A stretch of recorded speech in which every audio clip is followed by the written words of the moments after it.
সবাই ঘুমিয়ে আছে।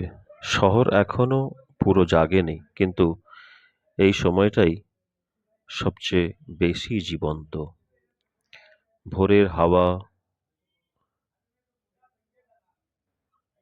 নদীর নিঃশব্দ শব্দ আর একটা অদ্ভুত শান্তি। আশেপাশে পাখির কলতান, নাম না জানা কত পাখির আওয়াজ, বাঁশ বাগান। আমি হাঁটছি ব্রহ্মপুত্রের ধারে, নিজেকে খুঁজে পাওয়ার জন্য।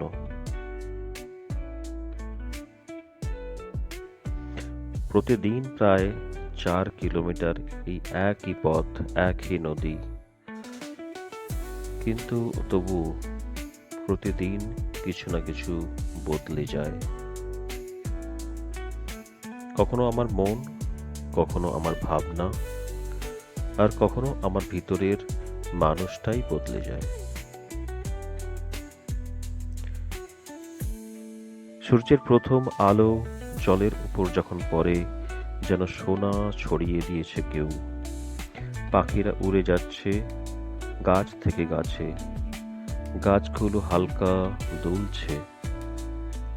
এই মুহূর্তগুলো কোনো শব্দ চায় না, শুধু অনুভব করতে হয়। মন থেকে শুধু অনুভব করতে চায়।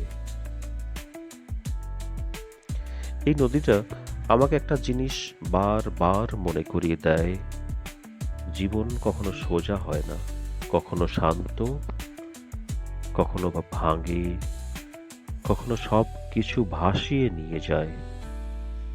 তবুও নদী থামে না, কারণ তার একটা গন্তব্য স্থান আছে, যেতে সেখানে হবেই।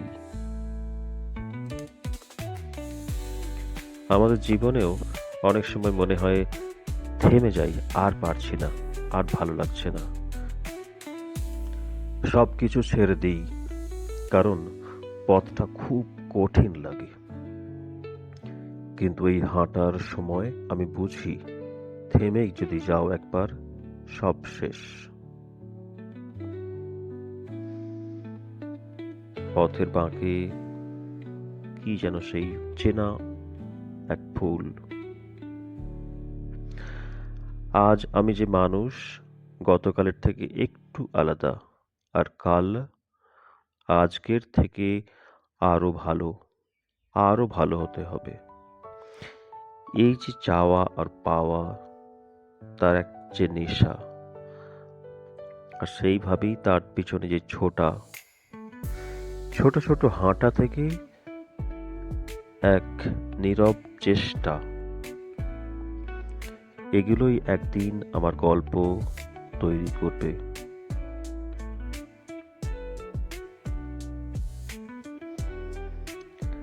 রাস্তায় এক পা হেঁটে এগিয়ে চলছিলাম আমি। দূরে একটি গাছ, আশেপাশে কেউ নেই, শুধু একা দাঁড়িয়ে আছে। জায়গাটা দেখেই মনে হলো যে আশেপাশে অনেক গাছ ছিল, কিন্তু নদীর ভাঙনে সবাইকে সেই গ্রাস করেছে। তাই সে শুধু একা সে দাঁড়িয়ে আছে।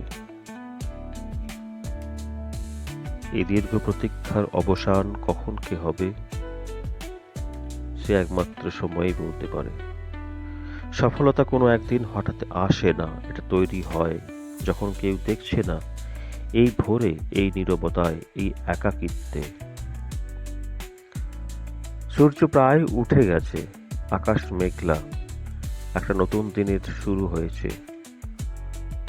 আমার হাঁটা প্রায় শেষের পথে, কিন্তু আমার লড়াই না, এটা চলতেই থাকবে। কারণ আমি জানি যে মানুষ থামে না, তার গল্প একদিন সবাই শোনে, শুনতেই হবে।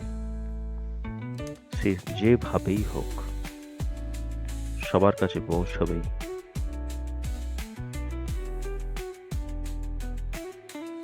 অনেক ধন্যবাদ।